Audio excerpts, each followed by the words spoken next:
Try this one for a little bit of a difference. This is a Jim Grahame poem.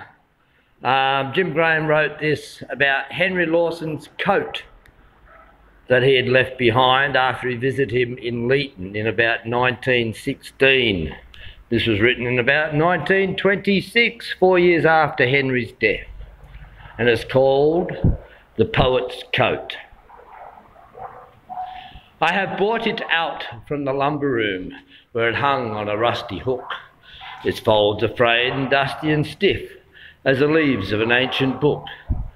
It's been a treasure for 10 long years, shoddy and cheap and mean. It was bought when the poet's purse was light and the poet's years were lean.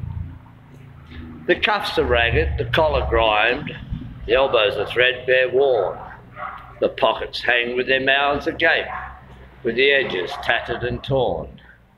Its colour is known as pepper and salt, a ready-made kind of a swag, a ready-made kind of a sack that's cut from a style that's out of date, with a little slit at the back.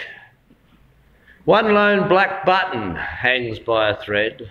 'Twas often he buttoned it tight to cover the rents in a worn-out shirt when the wind blew cold in the night. My mind goes back to a dull grey day. He'd plenty of them in the past, for he was a sick and a broken man.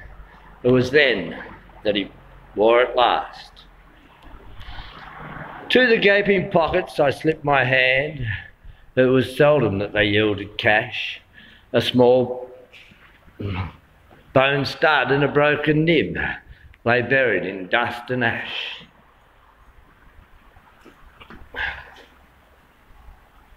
In the left breast and folded neat, there's a bill for a load of wood. Ah me, though he paid us all in kind, he'd have paid in cash if he could. I shall hang it back on its rusty hook in the dust of the lumber room, away from the clutch of a careless hand and the restless sweep of the broom.